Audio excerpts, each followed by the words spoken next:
Since Graham Potter got sacked, don't lie to yourself, every single person has been wondering who's going to be the new Chelsea manager. Every outlet's got a source, every outlet's got a leak, and every outlet is reporting something. From Frank Lampard coming back on an interim basis, to Enrique, Nagglesmann, De Zerbi, Pochettino, Amorim. But guess what? I've got you guys covered. You don't have time to go and research everything. I've got it all collated in this one video, so all you need to do is sit back, kick back, and welcome to the Kavkas View. Let's get into it. What's up, Brato? Here, yes, I've got you guys covered, but before we get started, I need you lot to do me a something quickly, alright? So hit that like button, we're aiming for 1,000 likes, and in the comments below, literally one word. I want to see this. The manager you want to replace Graham Potter on a permanent basis. If it's Nagglesmann, Nagglesmann. If it's Amorim, Amorim. Enrique, Enrique. Literally every single one of you do this now, and let's see how many comments we can get. I'm aiming for 200. Let's get into it. But now let me give you guys the news,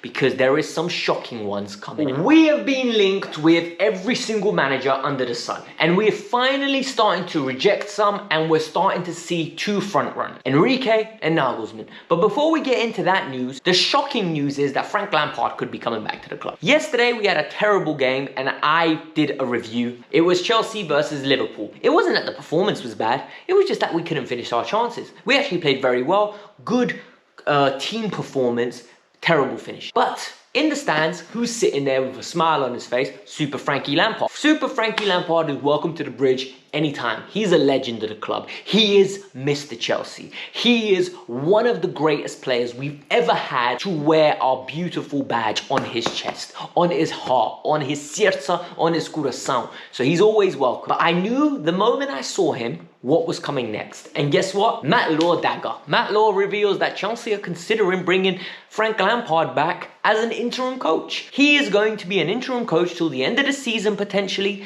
and then they'll give an opportunity for the coach that wants to come in to basically have some time off and get ready for the job from pre-season. This for me stinks and is a bad idea. And I'm going to explain to you why it's a bad idea. Number one, Frank Lampard had the job and he showed us he is not up to par to be the manager of Chelsea. We have got an important Champions League tie coming up, and this could be our way of potentially being in the Champions League next year by winning the competition. Last time Frank coached in the competition, he got smacked as if he was an Arsenal manager by Bayern Munich home and away. He got outclassed and he was embarrassed. The last time Frank Lampard was coaching, he was Everton manager. Everton nearly got relegated. He, in my opinion, is not a good manager. He does not have the facilities to be the Chelsea manager. And more important, God forbid he comes in and we win 7 out of 9 games or 6 out of 9 games from the last Premier League games. I promise you, the fan base, the match-going fans will start, why not give it to Frank? Frank's evidently getting more out of it than Potter. It's a bad idea. It's not the long-term solution, and it is going to just be another obstacle for us to get where we want to get. And that's to the pinnacle of English football again. We want to win the Premier League, we want to win the Champions League, and to do that, you need the best managers. You don't need to go with emotion, you need to go with logic and your head. And I'm telling you now, as much as people love the fairy tale idea of Frank Lampard being Chelsea manager, you don't love the reality of it. Get it out of your head. I really hope this doesn't happen. Before we get started, I need to give you guys the explanation of what the new owners are looking for in a manager. Okay, there are 5 key KPIs, key performance indicators that they're looking for, that they want the new manager to have in him before they offer him the job. Number 1, he needs to have big club experience. He needs to be able to have on his CV that I coach a massive club. Nagglesmann has that. Enrique has that. Pochettino has that. And I think that is important. You need to know how to control egos and big players, and also demand the respect from these players. Number 2, a clear vision. They want to understand what this man wants to bring to the club and how he wants to portray the next 2 or 3 years, what he wants to build, how he's going to do it, what are his ideas. They want to understand who they're giving the keys to a very expensive car. At the end of the day, they spent 2.5 billion on this club. They've spent an additional 500-600 million on players and other facilities. They want to make sure that the person driving this Maserati has got the skill set and a correct plan for it. Number 3, a great communicator. Look, they want to run this as a corporation. Bowley and Iqbali have always wanted to run this as a corporation. They want communication throughout all the tiers. They want the manager to be able to communicate with them, the directors of football, and the team. And that is important to them. Personally, I think this is not a remit that needs to be important. I don't want my director of football consistently talking to my manager and to the owners, or my manager having to explain every little decision. Let him coach. You brought him in to coach. The owner does not need to understand why we're doing a training session. For me, this is a stupid one. The most important thing that should be is his relationship with the players. Buy him the players and he will coach. That's my personal ability. Another one, ability to improve youngsters. They want to develop young players. Hence why we have signed Madueke, Mudryk, and other players such as Santos, Quesadia, I think his name is, or Casadia, the guy on Reading, at Reading Chukwemeka. They want these players to develop and they want to flip them for more money or potentially hit the jackpot and have them shine at Chelsea. They want the Kai Havertzes, the Felixes, the Mounts to develop and become better players. Conor Gallagher's. They want people to want to send their kids to Chelsea from a youth academy prospect because there's a pathway to the first team. So they want the manager to be able to do this. And finally, open to ideas. They want the manager to be open to new ideas, and I think this is where we're going to hit a stumbling block. Good managers, great managers, are very narrow-minded. They know what they want, they have their goals, they've got their ambitions, and they want to get to it. Pep Guardiola, Jurgen Klopp, Jose Mourinho, Antonio Conte, Thomas Tuchel, I can go on this list. Great managers know what they want. They don't like the minute their owners start sticking their nose in and trying to ask for them to explain their tactics. And this is where we're going to get an issue. Do you think Enrique is going to appreciate being questioned to why we didn't play in a lower block when against somebody? No, he won't. And I think this is where Chelsea's going to fall behind. And that's my personal opinion. Alright, so now let me break down what's happened and the managers that were in the running and are out of the running now. Number one, De Zerbi. The Brighton manager is out of the running. Chelsea looked at him, they were interested, they were really liking the job he's doing at Brighton, but they believe that going back to Brighton, number one, is a PR disaster, and number two, they just don't think he's the right fit for the club. They don't think he's managed a big club, they don't think that this manager is the solution for the long term, and I 100% agree with them. I think this should have never even been a starter. De Zerbi is a very good manager, but I don't think he's Chelsea quality at this moment in time. You need to have a proven track record, and I genuinely, at this moment in time, don't think he is a proven manager. I think he's doing great at Brighton, but a lot can change in a very short period of time. Number two, my option was Ruben Amorim because I know we're not going after the top tier managers, right? We're not going after the proven names. We are essentially going for a project manager. And I think he's in the same block as a Nagglesmann. I think he's in the same block as an Enrique. Ruben Amorim, though, has come out and spoke to Bola. Bola is a publication in Portugal that basically reports on football news. And he openly said, life isn't always greener when you leave. Life isn't always better when you're in a different environment. And I love my environment in sporting. When I do decide to leave, it's going to be because someone pays my release clause or my contract expires. I have a contract till 2026 and I respect Sporting. He basically said something along those lines. He said, I have been talking to other clubs, but Sporting is aware of this and this is open disclosure to all. And for me, this is him essentially saying, if you want me, you're going to have to pay a big sum.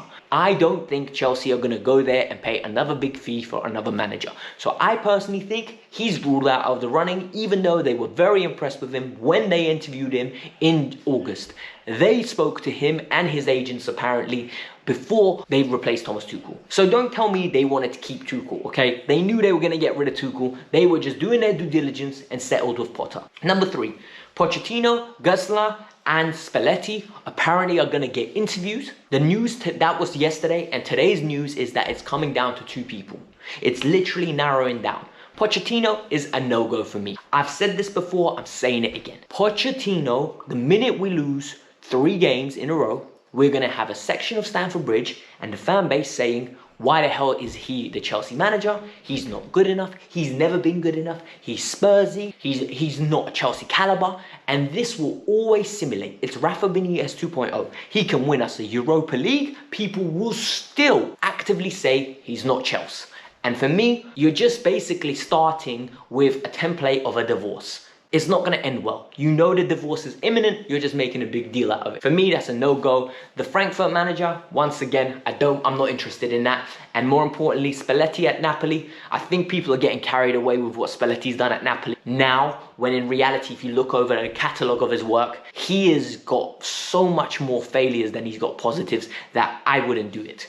Now let's get into the two individuals, Enrique and Nagglesmann, and how they have been narrowed down to this. Julian Nagglesmann got sacked by Bayern Munich and has become available now to take the job straight away. Reports in Sky Germany are reporting that Julian Nagglesmann is willing to take the job immediately. He is eager to develop himself and eager to just jump straight back into work. Initially, he wanted to take some time off, but when Chelsea came available, he said, you know what, working with Villa is something I want to do. This is what is being reported by Sky Germany. But the key here is the sports football people at Chelsea, the sporting directors, the Whit Stanley, the Stewards, the Ville, apparently are leaning towards him. Reports have come out though that Iqbali is also leaning towards Nagglesmann, but Todd Bowley and Iqbali have two reservations. Number one, they believe he is too young. They believe the fact that he's 35 years old is a massive factor. And how is he going to balance the relationship with the players? Are they going to look at him as a senior figure? Is it going to be an issue? And number two, and this is the biggest one, they want to understand why he was sacked by Bayern Munich. They want to understand why Julian Nagglesmann, if he's such an elite level coach, why has this individual been sacked at this great club? Is he not the manager that is being reported? Is he difficult to work with? Is he an individual that can communicate? Is he the individual that can fit the 5 KPIs that they want their manager to tick off? You need to remember all this stuff is important to them. And I think, you know what, when you're investing in another manager, I like that they're doing their due diligence. I like that they're being very thorough. I like that they know what they want and it's written down on paper. And essentially, we can go through the list and tick them off. Personally, I think it's nonsense to judge a manager off his age, because if you look at between Enrique and Nagglesmann, Enrique's been the gaffer for 5 years at club management. Nagglesmann's been the gaffer for 7 years. 7 years. So it's different. Even though Enrique's older, it's a completely different story. So personally, I think this is a bad way of looking at it. But Nagglesmann's in a very good position. He's one of the favourites to get the job. Finally, the news with Enrique. What's going on with Enrique? Well, a lot of the fan base want Enrique. Enrique's in London with his representatives. He had a meeting apparently with Chelsea. And Enrique really wowed the board. Enrique apparently came in with a PowerPoint presentation with individual players, explaining how they will literally develop under him, how his high intensity pressing and his high obtuse football tactics will suit the youth that within the Chelsea squad and the players that they acquired. He's really come at it in a very professional manner, and he attacked it from a corporate angle from my understanding. And this is very smart from Enrique and his representatives. Look, you need to understand, he's dealing with sporting directors that are football men, but he's also dealing with Todd Bowley and Iqbali. A presentation is something you can send to them, and they're most probably used to dealing with that sort of manner. They're used to condensing information in a very fancy way, in a very professional manner, not just a simple sit down and talk. A nice presentation, a nice explanation in detail of what they're doing. So Enrique is doing the right thing to get the job. Is he the right man for the job? I don't know. At this moment in time, I think he's a good coach, but I've got my reservations. I've got my reservations about Nagglesmann. I've got my reservations about Ruben Amorim. I've got my reservations about everyone. And the reality is, until the individual gets the job, we're not going to know whether he's good enough or not, right? This is not a Pep, okay, where you know what you're getting with Pep, guaranteed trophies. This is a risk, and it's always been a risk. And people need to just face it and look at it in that manner. It's always going to be a risk when you're acquiring a new manager. So the club needs to just do their due diligence and try to go for the right choice. It's up to them to decide. Enrique or Nagglesmann, I won't be complaining either way. I genuinely won't be. I'm going to give them a fair crack, and I'm going to want to see what they can do. Personally, if I was picking, I'd go for Julian. I think Julian is the nicer project, but I know a lot of people love Enrique. So this has been a long video, a lot of information to take in. But if you want more of the Kavkas View, go and watch the video I'm going to put at the end of the video, tag at the end of the video, so that you can watch my review yesterday. Keep watching the Kavkas View, hit the like button, and in the comments below, let me know who you want to be the next manager. I hope you enjoyed it.